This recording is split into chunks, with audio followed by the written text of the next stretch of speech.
show to do today. The whole new acronym thing drives me effing bananas. Can we call him by his name? Felger and Mazz on 98.5 The Sports Hub. Let's go. My general feeling watching us play in really each of the last two playoffs, in the second round against New York, even against Orlando in the first round, was we had a hard time generating really good looks on that first shot. So we got to figure out a way to do better in that. And I think that's, again, I think that one of the things that we've got to figure out is how to have more of an impact at the rim. And I think we do need to add to our team to do that. As always, we're brought to you by the DraftKings Sportsbook here on 98.5 on the FM dial in Boston. We also are on television, the old-fashioned, what they would call linear television, Mazz. That's the simulcast. It's on NBC Sports Boston, where we beam across New England and the country. That's brought to you by Supercuts, Real Smart Hair. How you fellers doing? Peachy. Good. Thought we'd start off talking some hoops and some Celtics team building as we continue to watch the NBA playoffs and what Brad Stevens had to say there in their season-ending press conference after their first-round loss to the Sixers about how they need more impact at the rim and they have to add it from the outside. That was a pretty clear message from Brad Stevens, don't you think? Yes, absolutely, 100%. So they don't, he's telling you right there, we don't really think we have it internally. We have to add it from the outside. And so I think that's been in the back of everyone's mind, which has led to all sorts of rumors out there, Mazz, most notably the Giannis rumor. Like, that's the one that we hear. But last night I was tooling around the internet, and there's several rumors out there. Do you want to hear some of them? Sure, absolutely. I love rumors. And you guys can go thumbs up, thumbs down. Jimmy Stewart, you can weigh in on this too because you're an NBA guy. Here's hard. Okay, and listen, the websites, listen. This is rumor season, so we're not going to get picky about the website, are we? Loose standards. The loosest. I defy you to find a show in America that has looser standards than Felger and Mazz when it comes to sourcing. In fact, what we really should consider is no standard, but let's just keep going with it. Yeah, using the word standard is an insult to the word standard. This is via Hardwood Houdini. The Celtics may have to accept a divisive player in their complex Giannis trade package. The Celtics can make this happen, but that's quite a premium in a trade for Antetokounmpo, and here's that premium. Heavy Sports' Sean Devaney speculates that any team that trades for Antetokounmpo may also have to take Miles Turner back in the trade. Bucks signed Miles Turner. This is me talking now last year, like sort of maybe the last-ditchest effort to keep Giannis to a big contract. He signed a 4-year, $109 million deal last year. Now the Bucks are tearing it all down. And if you want Giannis, you also have to take Miles Turner. In or out on Miles Turner, Mazz? I am out on Miles Turner. I was in on Miles Turner up until I saw him throw Giannis under the bus. Then I said, what kind of a-hole is this guy? That whole interview he did a couple of weeks ago changed my mind. Yes. You think that looked worse for Miles Turner than it did for Giannis? No, I didn't say that. I said that, but if you're going to be pissed about that sort of thing, address it with the guy directly. Okay. Once you go into like a radio show and because he's getting traded out of town, that tells me you're, as Cam Neely would have said years ago, a gutless puke. So once that happens, forget it. To me, that's a guy that's going to disrupt the team because other players aren't going to like him. And the other thing I look at it is said, good luck to the Bucks now trying to get rid of Miles Turner with Giannis after Miles Turner freaking broadsided him. That's going to be a tougher task now. I'm just going to put the attitude to the side and what he said about Giannis. He was right to bitch about it. Who the hell wants to wait 2.5 hours for the a-hole to show up before the plane takes off? Let's be consistent here. When he was on the Pacers, Celtics fans were clamoring for this guy because of his size and his 7'4" wingspan. So I know he's not probably the same player, but Stu, do you care to weigh in? I do care to weigh in. Miles Turner, as far as one of my favorite players, because he dumped all over Doc Rivers, but I do not think that he fits with the Celtics, and I think that him being rumored as a Celtic target for so many years and it not happening tells you that some in the Celtics organization do not value Miles Turner. So I'm a no on all accounts, and I'm a no in thinking that the Celtics would bring him back in a Giannis trade. Okay. Hardwood Houdini says, just so we're clear, yes, Boston can make a trade work, although acquiring both Antetokounmpo and Turner. Yes, I'm sorry, they can make it work acquiring both Giannis and Turner. They can match the contracts for the former, meaning Turner. Meaning Antetokounmpo. They can match contracts. Jaylen Brown works alone, while also utilizing the Anthony Simons $27.7 million traded player exception. Okay? However, they can't straight up absorb Turner, as they would have to send out Sam Hauser to make that swap work. So some sort of combination of Brown, Hauser out, Giannis, Turner in. You certainly get bigger, like much bigger. You get more impact at the rim, although Miles Turner will float out on the perimeter like everybody else. He will. So, all right, there's one. Boston Herald. They write, while the Celtics are potentially in line for multiple changes, one move they could potentially make is simply sign free agent big man Mitchell Robinson. According to Zach Cox of the Herald, Mitchell Robinson is an ideal option to help the Celtics overcome some of their weaknesses in the front court. Then they quote someone here, the scope of Robinson's skill set is limited. More than 90% of his career field goal attempts have come inside 3 feet per Basketball Reference, and he's a notoriously terrible free throw shooter. But what he does well, he does very well, Cox wrote. So this is from Zach Cox in the Herald. Listed at 7'1", he's a monster on the offensive glass, and blah, blah, blah. We've watched him. We saw him last year against the Celtics. You're watching him right now in the East Finals. Mitchell Robinson is a free agent, and then nothing out the door, Mazz. I'm a little more of a yes, but I don't think the Celtics... I'm a yes, but I don't think the Celtics would be interested because his offensive game blows.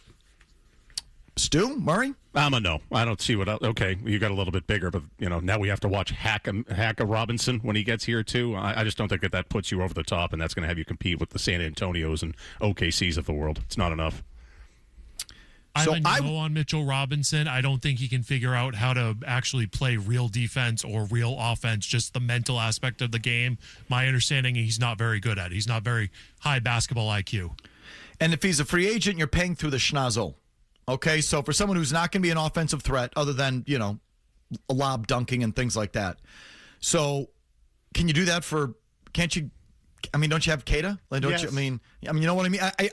Mitchell Robinson is more impactful than Namus Keita. Like, that's obvious. Definitely. I think, Keita's got a little more offensive game, but at what cost? So I don't know if that's the ticket. And we're going to get back to the money because this is a key part of it. All right, Mitchell Robinson. So it feels like that's a no. Then here's one that doesn't address the big guy thing, but I read this too. Heavy.com. Lakers major trade pitch lands Jaylen Brown alongside Luka Doncic. One wild proposal, and they don't even say where the proposal came from. So maybe it came from planet Uranus, One wild proposal has pitched the Boston Celtics forward Jaylen Brown to the Los Angeles Lakers. For what, you might ask? In return, Boston gets Austin Reeves and the Lakers' 25th pick in the draft. According to the Laker Nation's Trevor Lane, if such a trade for Brown becomes plausible, the Lakers shouldn't hesitate. No crap, they shouldn't hesitate. Does that make sense for anyone? No, unless you're just trying to get Jaylen Brown out of the room because he wants to have more of his own thing. I don't know how that would work for him, though, because then he goes 3,000 miles away to still be the number 2 behind Luka Doncic. So here's what someone has to answer with regard to Austin Reeves. Okay, I know he can shoot. Can he ball handle? In other words, can you run the offense through Austin Reeves? Someone has got to tell me this. I'm asking the question. If this can get Tatum to get on the wing, move around a little bit more, Reeves can bring the ball up and create shots, create offense. If Reeves is a true creator, I would consider it. You would? Yes. I would rather have Jaylen Brown 100 times out of 100 over Austin Reeves. And I like Austin Reeves. He's a fun player to watch. And he's a really good offensive player. And, I don't think he sucks. But can he come anywhere close to what Brown does on the defensive end? So it's another question I would ask. I don't know what he is on the other end. My guess is probably not because Brown's a better defender. But if he's an adequate defender and I still think one of the problems on the team is they don't have anybody that can really handle ball pressure. So if you're telling me that Austin Reeves can handle ball pressure, distribute, and that'll make them better offensively, then I would consider it. My gut is your gut, okay, which is no. I think Brown's a better player and a more impactful player. But if I'm selling Austin Reeves short, someone's got to tell me why. But if there's some permutation where it's Jaylen Brown out, Austin Reeves and Mitchell Robinson in, or Brown out, Reeves and Giannis in, and I guess Miles, so like if it's just part of it's not just your one change isn't Jaylen Brown out, Austin Reeves in. There's a big guy coming or multiple big guys coming, and then Austin Reeves for Jaylen Brown on the perimeter. You know what I mean? And could that net out to, is there a path there? Does that interest anyone? Austin Reeves is a fun player to watch for sure. He can't be, I can't fathom he's anywhere near as a completed player as Jaylen Brown. I would never make that one-for-one swap. And getting back to the 25th pick in the draft, who cares about that? But what do you think just overall Mazz they're in line for? You think they're doing something like moving multiple pieces like this and doing something pretty seismic or not? Well, I can't see how they're going to get a big man without doing something seismic, is what I'm getting at. So, again, how many good big men are there in the league that can play good offense? Let's start with that. Like, there aren't very many. So, you're right. So, and, I normally I'm sort of cut you off. Normally I would say, who cares about the offense? But we played the Stevens cut to start. His specific thing that he said was, we need to get easier shots. We need more presence at the rim, and it has to come from the outside. He was talking offensively. So, Mazz, you're right. I'm sorry to interrupt, but you're right to go down this path. Well, and I'm basing it on that Stevens comment. Again, that's what he said. We got to get better at the rim. So now I look at Mitchell Robinson, and I say, offensively, is his game really any different than Neemias Queta? In fact, Queta's game offensively might be better. He's got more range, I think. Yeah, he can shoot free throws. And Queta can shoot from 7 feet. I don't even think Robinson can shoot from 5 feet. Exactly right. I think so. And if they're looking for lobs, Queta has a lob too. There's a lob in his game. I mean, it's not like he can't go up there and get it. Where I think you gain on that one is at the defensive end. Queta gets in foul trouble a lot. Mitchell Robinson is sturdier, thicker, stronger. And you get, if you tell me he can offensive rebound, great. I think they need someone who can score at the rim. Someone who can, and again, or within 10 feet of it. Like that to me is what they need, and that's what Stevens said. The two biggest things to me would be that and someone who can handle the ball under pressure, which is why I give consideration to Austin Reeves. But and I'm not telling you that he's that guy. I want someone to tell me whether he can be or is that guy. I haven't watched him closely enough in terms of handling the ball to know that. But I don't think there's a perfect answer out there for the Celtics. This is kind of what I'm getting at. There is no perfect answer here. They're going to have to roll the dice a little bit. And then Miami and Adebayo is something we've talked about as well. Adebayo I like. As a big guy, to me, he fills both needs. He can give you offense. He can give you defense. So if one of those other deals can lead to Adebayo, I'm in. Okay, so is there a three-team scenario here? Giannis to Miami, Adebayo to the Celtics, and obviously something back to the Bucks. Is that the permutation there? I'd much rather have Bam Adebayo than Giannis. Much rather. That's a much better result for you. And so does Adebayo satisfy that thing that Stevens talking about? Okay, so Stevens has identified the basketball part of it. Big guy, offense closer to the basket. Okay? How do they financially make that work? And is the owner willing to make it work financially? That's a part of the story that not enough people are talking about. So we'll talk about it. We'll take your calls as well. 617-779-0985. Felger and Mazz, off and running. Felger and Mazz continue on the Sports Hub. And just quickly, Bill, I want to give you a chance to talk about that because I think for a lot of fans, that's probably their biggest question about any owner. How much is that owner willing to spend? We know that some of the luxury tax penalties can be onerous. To reset the whole thing, you guys would have to get under twice in a 4-year period. Yeah. So I'm curious, I want to give you a chance to discuss that, where you stand on that in terms of not just the second apron, but getting all the way under the luxury tax and trying to reset some of these penalties. Or if you don't care, hey, let's go for it. I mean, let's go for it, but let's do it in a reasonable way. I think we're trying. My goal and my high level direction to Brad and the team is let's do whatever we can to win championships and raise banners and raise as many as we can, both in the near term but also in the medium to the long term as well. So definitely taking that approach and the flexibility that Brad talks about. I think that's paramount to doing that. So, but ultimately, we're going to do everything we can to win. That is job number one. And not just win games, win championships. Really quick, Mazz. So was he saying that we're going to spend whatever it takes to win a championship, or was there enough in there for us to glean that, no, we're going to first get under the taxes first, and that's our goal? So I think the second thing could, based on the words reasonable way. Right. Like, let's win in a reasonable way. Well, reasonable in the eyes of whom? I mean, if we're talking about fans, the reasonable way is to go out and get good players and win. That's the reasonable way. And then he said... Yeah, go ahead. Yeah, well, and then he said something about, Stevens talked a lot in that press conference about being flexible, the flexibility and being flexible. And Chisholm also mentioned it there in his answer about flexibility. And what that is about is getting out of those aprons and financial flexibility.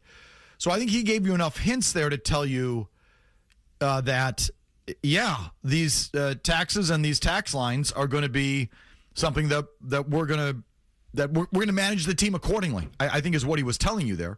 He wrapped it in the usual useless Celtics nonsense of banners and championships, and it's all about that completely useless, Celtics talk about banners and championships when, he pretty much gutted the roster this past year to get under a luxury tax. Was your number one goal this past year to win a championship, or was your number one goal this past year to get under the tax? But yet you're talking banners and championships, and it's just such useless. Like, those kind of comments are just painfully useless. But I think he did give you enough in there, Mazz, as you point out, to tell you that, well, okay, so this is a long way of saying Giannis, Miles Turner, Mitchell Robinson, Bam Adebayo, do they have the money to do it? And when I say they have the money, now Brian Robb of Mass Live has done some great reporting on this. He wrote a story on this last week. He wrote something on Jaylen Brown, between then and now as well. So I highly recommend you go read Brian Robb, B-Rob, our old B-Rob in the closet, and because he used to work in the closet when we broadcast at the Garden. Okay, so that was our little joke with B-Rob. B-Rob wrote on Mass Live about the luxury tax implications and how much they have to spend. If they want to truly be out of the repeater tax, and this gets wonky, Mazz, if they want to be out of the repeater tax, they have to be under the tax line in 2 out of 4 years. Okay? They got under the tax this past year, right? They shed all that salary in the offseason with Holiday and Porzingis and Horford, and then at the deadline, they ditched Anthony Simons to get that last little, so they're under the tax. This means in one of the next 3 years, they also have to be under the tax. One of the next 3. When do they do it? Well, so if they want to win championships, it should be the 3rd year. Shouldn't it? Yes. Because, I know how Wembanyama looks, and I get all that, but Tatum and Brown are in their absolute NBA physical prime, don't you think? Yes. Like, this is it. I think they can be this good for a while, but I don't know how much better they're getting. And I think we're at the very top of their championship window, is what I would say about Brown and Tatum. So if that were the case, wouldn't you, quote unquote, load up this year and next and then deal with the apron or the tax, in 3 years if you want to get out of that repeater tax? Isn't that what you would do if you're really about maximizing your championship window? Yes. It's exactly what I would do. Again, I think the best, if you start doing this 1 year in, 1 year out, then you're going to have to rebuild your roster every other, rebuild it basically every other season. This way you get to keep guys together for a couple of years, which is basically what they did with Porzingis, I guess, and Drew Holiday, if you think about it. So to me, maybe they're in that pattern now, and that's what it's going to be. But the right way to do it is if you, over the next 2 years, load up. And take a run at it, and then if you got to clean up, put it this way, I don't think they're going to bust it. Mike, the right way to do it is to build a team, and if you get to year 3 and you're still rolling, you keep it together. I don't know if they're going to do that anymore. So given that reality, the best thing is to make them, go full bore the next 2 years.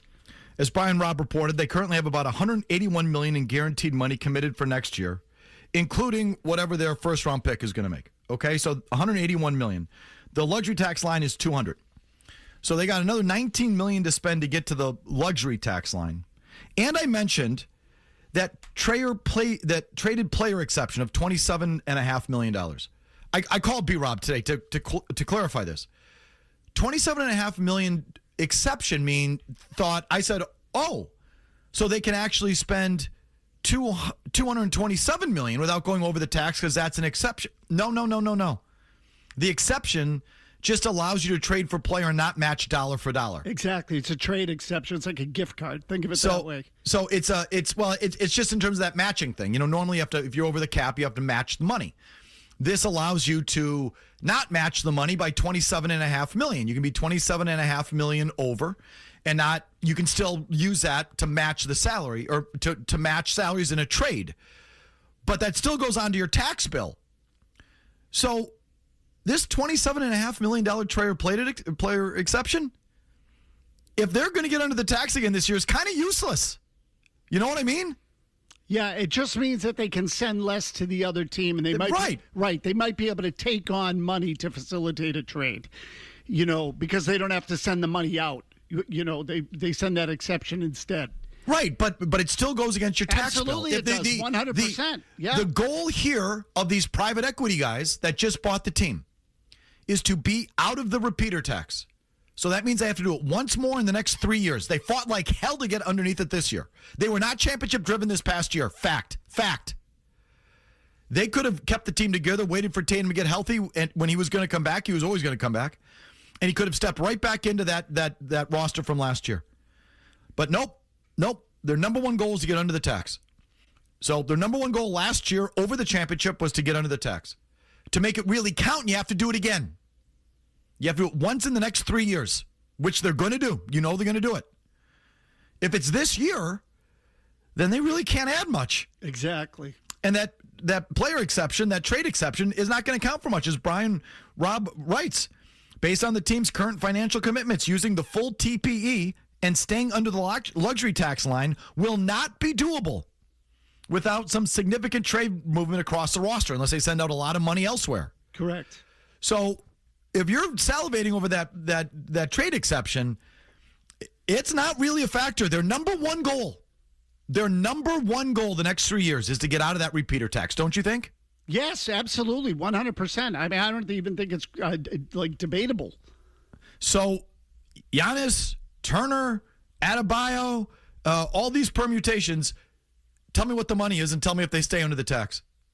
And now this is on the owner. So, but we'll see. We'll see what these owners are made of and where their heart is at, Mazz. You have a thought? Well, I was just going to say, but this is why it should be in year 3. Because first of all, the trade exception, the $27 million trade exception that you're talking about, I believe expires at the end of, they have to use it under a certain period of time. In other words, they can't just hold it on for 5 years. I got it. So if you're going to use it, you got to use it now. Okay. And which is another reason why they should really just load up now and try to win in the next 2 years. And then if they have to pair payroll, they pair it in a couple of seasons. Otherwise, they waste that exception on top of it. And when I say a gift card, Mike, it's just basically a gift card to give to another team that represents $27 million.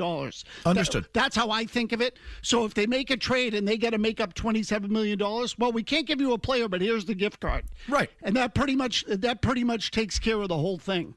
So they're going to pay a tax this year if they want to win a championship. If they don't, then they're going to find themselves in the same spot next year. Let's see where their heart really is.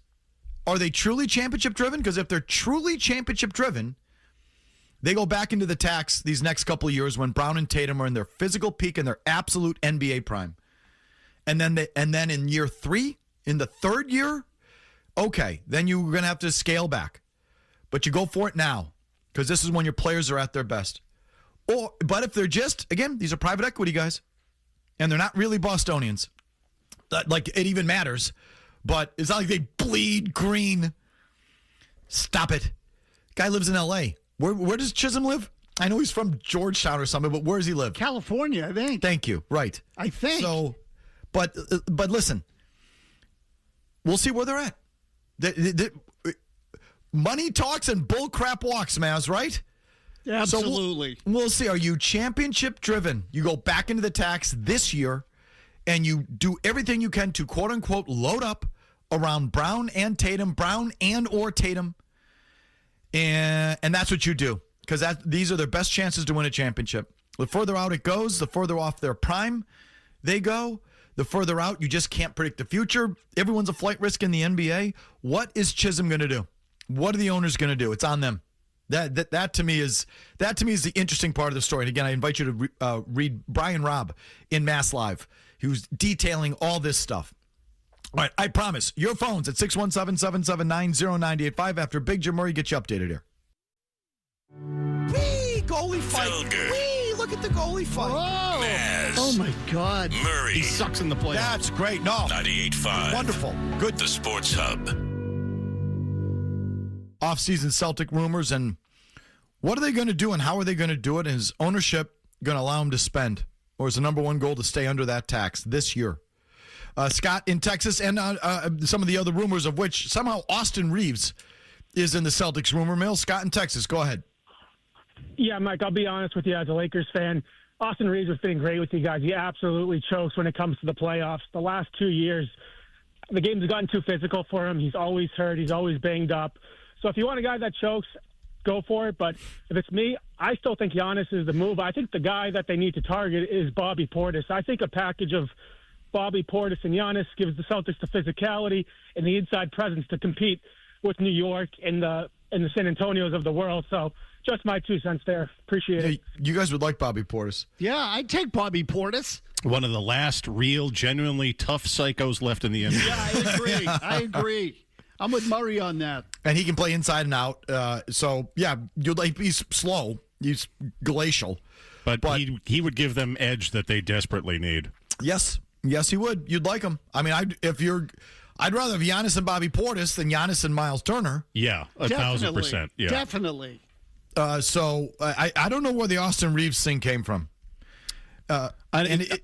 Go ahead, Mike. Well, I don't know if you saw other permutations of deals, because I was also looking around because I knew we were going to talk about this. There was a mock trade proposed by Nico Martinez of Yahoo Sports. Boston would receive Rudy Gobert, a first-round pick in 2028, a first-round pick in 2032, and a second-round pick in 2032. Minnesota would receive Jaylen Brown and Peyton Pritchard. Does Rudy Gobert solve the offensive? No, not at all. So this is he's great. I hate that guy. He's great defensively. You're lucky if you can get 10 to 12 points a game out of that guy. There's no way. Look, I think that they need some sort of shakeup in the room, but there's no way I'm trading Brown and Peyton Pritchard for Gobert and all those picks. I hate Gobert. I hate him as a player. Hate him like freaking poison. I can't stand him as a player. I think that guy blows. And the Austin Reeves thing, real quick, it's been pointed out to me. He's can opt out of his contract and become a free agent, and he's expected to do that.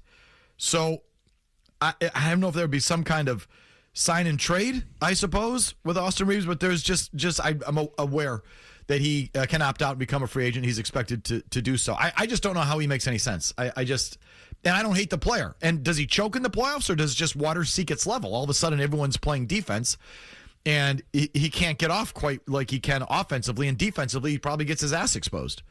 So, that's just, it's sort of, does he choke, or is that just, he is what he is? How about Bob in Rhode Island? Go ahead, Bobby. Hey, I had one question. I was watching the NBA, the association show. Apparently, LeBron does not want to take a pay cut. So what would be the problem with LeBron going to Miami and Bam coming along with Tatum going to the Lakers, and then we get Giannis and Jaylen. Now, who's better going to the hole, Jaylen Brown or Tatum? Honestly, through traffic, Brown. Right? Yeah, Brown can get through. I like Jaylen Brown's inside game more than Tatum. Why are you smirking, Mazz? Did you follow all those permutations? No, I did not. I mean, so I want to get this straight. LeBron comes here, Tatum goes to L.A., and who else comes here? Giannis? Yes, Giannis. And how do you get all these guys? So LeBron signs? I don't know. But you trade Tatum to L.A., and then who are you going to trade to get Giannis here? I don't know. I think that guy's talking out his ass. Well, funny you say. So here was another one that I saw. I think I saw Poly Market Sports tweet this one. They're like a gambling site. The Celtics can pull off a trade to acquire Giannis without including Jaylen Brown. They say Derek White, Peyton Pritchard, Jordan Walsh, and 2 future firsts. To which I would say, if I'm the Bucs general manager, whoever that is, Mike, I would fart into the phone and hang up. I don't totally hate it. They'd have to take Turner, and then you wait for the draft picks. I don't know. They're still going to be a good team if they get Giannis and Jaylen Brown still here. So what are those first 2 future firsts got to be worth? Well, when did you say those picks were in? It didn't say the years. It just said 2 future firsts. So what, 2050? Right. I'd take it out as far as I could. 2032. I think you can go 7 years out. So I'd want those picks to be 5-6 years out. And now we're going to be hit by the asteroid and blown to smithereens as humanity by the time that happens. But that's what you sort of have to do, right? Like, listen, as a Bucs fan, I am prepared for the long, dark NBA winter, which is going to last like at least half a decade, and to face it, it's probably longer, because they'll screw it up, because they're the Bucs. Like they're the team that's destined to win once every 50 years, if that. But anyway, like even if they do it right, you're waiting 6, 8, 10, So I'm ready for the long winter. Well, I have you, Big Jim Murray. You watched OKC last night? Yeah. God, I hate them so much. They are so, as good as Game 1 was, that incessant flopping by SGA, who's so talented, you don't need to do this. That's a type of, when I watch the NBA, like a game like that, I'm like, this is a deeply unserious product. Like I hate this so much. And it works for them. I know.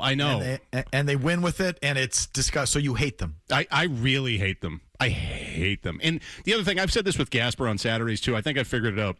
Because the other thing that bothers me about them, especially who's the stiff there, the nerd. They're all nerds, but the big white kid. Holmgren. Oh, they do all these commercials. They think they're so cool. They're like a bunch of tech bros that strut around and think they're cool because they're rich and powerful. It's like a team full of Jeff Bezoses and Mark Zuckerberg and all these geeks that are geeks, but they think they're powerful because they have billions of dollars. But at their heart, they're still geeks. And the OKC Thunder, okay, you got a title. You're probably going to win another one.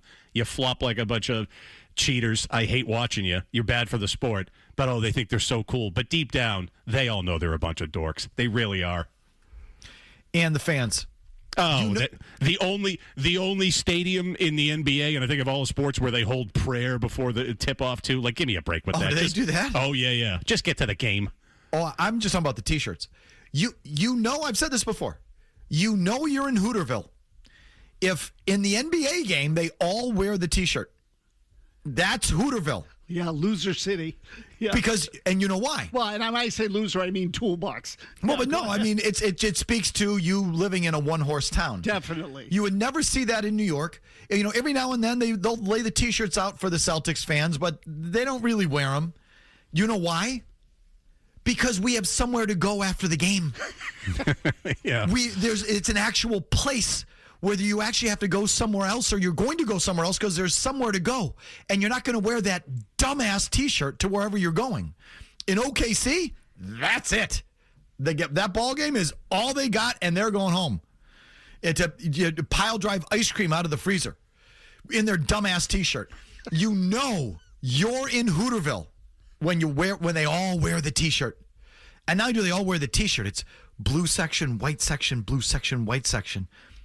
What a one-horse, 2-bit town. Have any of you guys have you ever been there? I have. Yeah, I have too. It makes Worcester feel like L.A.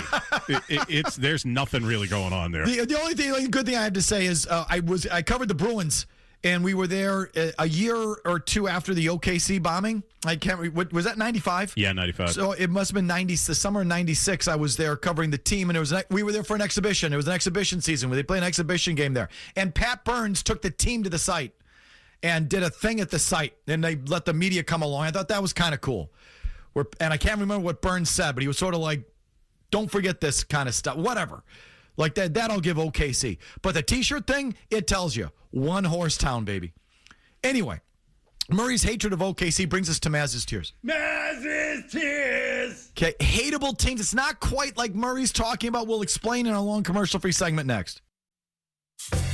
Sean and Lawrence. Go, Sean. You keep saying, like, oh, I didn't actually watch the game, whether it's Patriots, Celtics, Bruins, whatever. Like, isn't your job as a talk show host to actually watch sports? So I would say my job is to get you to listen. That is the job. Mission accomplished. Take this job and shove. Felger and Mazz. 98.5, the Sports Hub. Bernardi Auto, they've got Audis, Hondas, and Toyotas. Yeah. They are the ones who sponsor who Mazz thinks is a fraud and who's for real. Mazz's Tiers. Yeah, those are the tears of a clown. Mazz's Tiers. The second tier. Hold on, let me get my pen. Mazz's Tiers. Dallas. Buffalo. Tennessee. Mazz's Tiers. Third tier. Okay, here we go. Hold on, let me get my pen. Mazz's Tiers. Tears.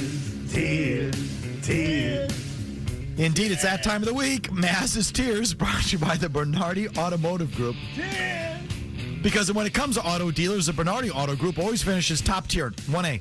Tippy top of top tier with Mazz. That's because they sell and service Acura, Audi, Honda, Toyota, and Volvo vehicles. Bernardi for now, Bernardi for life. Find them now at BernardiAutogroup.com. Mazz, take it away. Okay, we're going to go this week with I think we found a new category, believe it or not. This is not going to be something that we haven't done in a few years. Sometimes we get to recycle a little bit. We believe in going green here on Felger and Mazz. We recycle from time to time. But tier 3. Oh, hold on. I should give you the topic. Sorry. Thank you. Jeez. The topic will be teams hated most by Bostonians. And when I say teams, yeah, Yankees. No, not just the Yankees. You got to give me specific. The 70s Yankees, the 2000 Yankees, the 1990s Yankees, whatever. You understand? We want specific eras in those teams' histories that you hate the most. Those are the things we're looking for. And I will further quote. The jumping off point is the Canadians. You know, me and most of Boston rooting against the Canadians they were the team you hate the most. What teams do you hate the most? Murray hates OKC because he hates the way that they play. So he hates that team, or he hates Gilgeous-Alexander and how he tries to draw. That's not really what we're talking about. We're talking about hated Boston rivals. And I could say Montreal at any point in time, but as Mazz is saying, a specific Montreal team or a specific Yankee team, etc., that's the exercise. Exactly. You got it. That is the exercise. We want you to be specific with your hatred. That's really what it comes down to. So we're going to start with Tier 3. Let's go there. Tier 3, obvious place to start.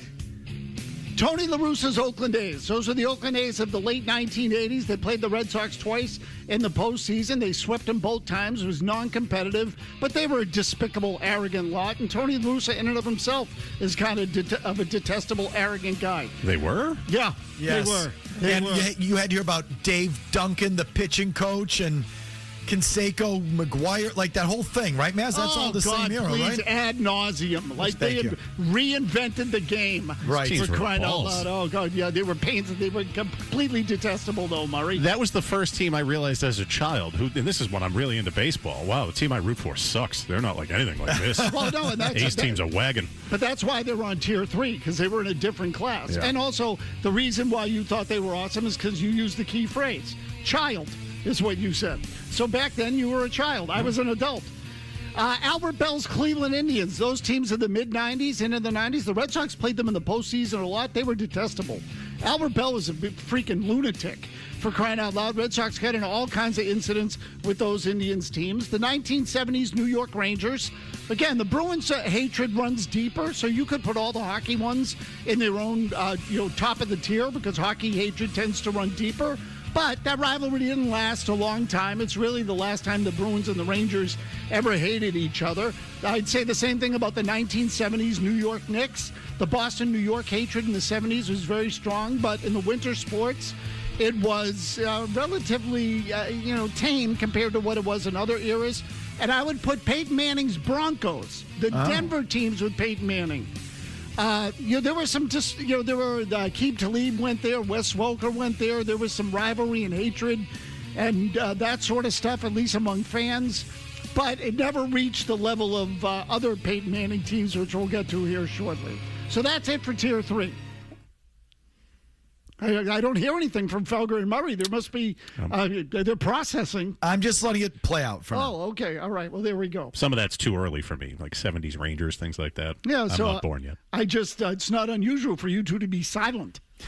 It's just, usually there's some sort of spew coming out of the two of you in the middle of this. Tier 2, Vinny Crouch, our TV producer, and Jimmy Stewart.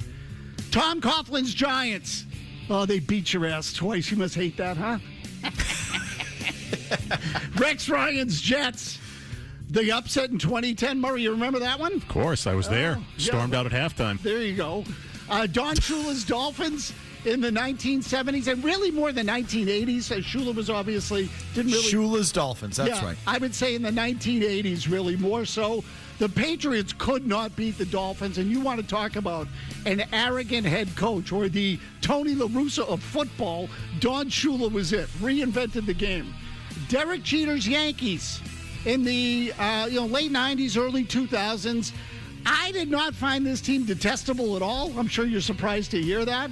I thought that Yankee team of that era was one of the more professional, buttoned-down, surgical teams in baseball history, and they kicked your ass for a while. Hey, Paul O'Neill was a real delight. I was going to say Paul O'Neill. Thank you, Murray. A real professional. Dick. And last on the list in Tier 2, the PK Subban Canadians of the, let's call it the 2010s, the teens. That era, there was good rivalry with the Canadians in those years. Obviously, they went to a 7th game the year the Bruins won the Cup. There were a couple of other series mixed in there. And there was some good feistiness with the Canadians. Again, nothing like the peak years with the Canadians, which obviously will be in Tier 1, and we'll get to that next. Giants, Yankees, too low. They should be Tier 1. Okay. You wanted commentary. Okay. Well, once you see the other ones in Tier 1, Murray will disagree. Murray, did you hate the Coughlin Giants, or are you just pissed the Patriots lost to them? No, I hated those teams because deep down I always expected them to beat the Patriots too. Even that game in 2011 when they came in here, and who was the big stiff tight end that they kept going to and kept getting touchdowns in that game too? He played like that one game and never seen again. Do you remember who I'm talking about? Yeah, I remember. I don't remember his name. Jake something or. Oh, it's driving me nuts. The tight end? Yeah. Oh, yeah. I know who you're talking about. Either way, no, I hated them. And Coughlin was just such a red-faced, hard-ass prick. Yeah, no, I hated those two. That should be Tier 1. See, now, I will say, as we get to Tier 1, that I think that stakes make the hatred greater. In other words, when the opponent is good... Jake Ballard, very good, Murray. When the hatred, or when the other team is good, it's easier to hate them because you know they're a real threat to you. That's why you hate them. It's really more fear than it is hatred. But anyway, Tier 1, let's go to Tier 1, Jimmy Stewart. Thurman Munson Yankees of the 1970s. There may have been no, I think this is the real origin of the hatred for the Yankees, frankly, is that, the players carried it onto the field. There were all kinds of brawls, all kinds of incidents. Those teams hated each other, and the fans hated each other. The Magic Johnson Lakers, there was a mutual respect there, too, but especially in the early part of those years, the clothesline incident, all kinds of stuff, there was real hatred, and Bostonians grew to hate. L.A., the Pistons of Isaiah Thomas in the late 1980s, the Peyton Manning Colts, again, because they were a threat. The Canadians of the Guy Lafleur era, as I would call it. You can call it the Ken Dryden era. Call it whatever you want. But the Canadians of the 70s and the Bruins have to be near the top of the list. I think the Ray Lewis Ravens belong on this list. You hated the Ravens. You thought they were bad guys. You thought they were cheap, dirty, all that stuff. And the fact of the matter is, they might have been the team that was least afraid of the Patriots in that entire era. The Bill Parcells Jets also belong on this list, largely because of Bill Parcells. In fact, I would say exclusively almost because of Bill Parcells, and the Al Davis Raiders, which I would say spilled from the 70s into the 80s. That sort of carried a couple of decades, but there was a lot of hatred towards that team and that franchise from Bostonians for a long, long time. I think there's a glaring omission from any of these tiers. Oh, good. I'm glad. You'll hold it. Okay. Hold it. Mistakes, omissions, bad placement. As usual, your thoughts on all the above at 617-779-0985. First, Murray's 90-second update takes only 90 seconds. That's why we call it that. There are no commercials, and we're right back.